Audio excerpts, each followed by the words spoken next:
सारे फिरका ने ऐसा अपना तरीकेकार कढ़िया कि बाजारां ते चौकां चो भी आंदे ने।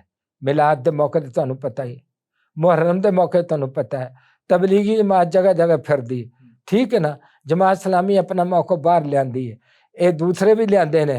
ये सारा कुछ साडे विच भी होना चाहिए सी। साडी दावत महदूद हो चुकी है, महदूद हो चुकी है। किवें महदूद हो चुकी है? इन्हां मगर जिहड़े लोग आंदे ने उन्ने ही आंदे ने ना, दूसरियां तक बराह रास्त साडी दावत नहीं पहुंची।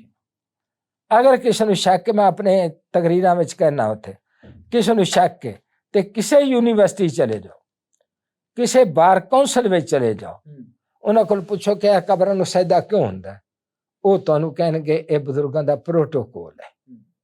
प्रोटोकॉल या कह देंगे ताजीमी सजदा, या कहणगे ताजीमी सजदा। उन्हां नूं डायरैक्ट मैसेज नहीं पहुंचिया, डायरैक्ट मैसेज उन्हां नूं नहीं पहुंचिया। अच्छा, उन्हां सुनिया भाभी सुन्नी दे माहौल विच कि भाभी जिहड़े ने वो बुजुर्गां दे गुस्ताख रिएक्शन दे विच उन्हां नूं सुनिया। अच्छा, उन्हां इस माहौल विच सुनिया, बराए रास्त उन्हां नूं दावत नहीं पहुंची, उन्हां नहीं पहुंची। सुन्नत तरीका ये वे कि अल्लाह दे पाक नबी बैतुल्लाह विच भी बयान करदे सन ते मक्के दे चुरावां विच भी करदे सन, मक्के दे ते डेरियां ते वडेरियां कोल भी जांदे सन। असां अपनी दावत नूं महदूद कर लो। मैं जगह जगह उलमा नूं इहो ही दरखास्त करना कि भाई ये पहले दी खिदमात दा नतीजा है। आओ अपनी अपनी जमात ते रह के इन नाल तावन करो। तुहाडे कोल पैसा मैं नहीं लेना, ग्रुप में वखरा नहीं बनाया तो ना मैं बनाना है, ना मैं बनाना है। अच्छा, आओ आपां ये काम करिए।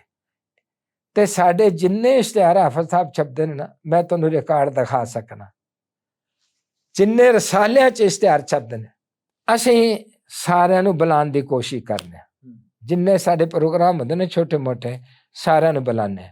मरकजी जमीयत अहल हदीस दे बड़े नहीं आते, लेकिन छोटे आ जाते हैं। नईम भट्ट साहब आ गया, इस तरह से हाफिज यूनुस मेरा यार है, दोस्त है, वो कहता मैं नहीं तुहाडे प्रोग्राम ते आना। मैं कहना कोई गल, कोई नाराजगी? वो मैनू बुलांदा ते मैं चला जाना, वो मैनू बुलांदा चला जाना। इस वास्ते मेरी जिंदगी की इको ही ख्वाहिश है कि या अल्लाह ऐसे उलमा पैदा कर दे, डरते ने कि उहदियां तो हटा दिता जाए, हटाए भी जाते हैं। हल्ला गया वो याद होए ना, तो उहदियां दी बड़ी अथॉरिटी है, अथॉरिटी भी कोई नहीं, बस लिखन दा ही होता। बस ये जिंदगी की ख्वाहिश है कि तौहीद जड़ी एक बाहर निकल आवे।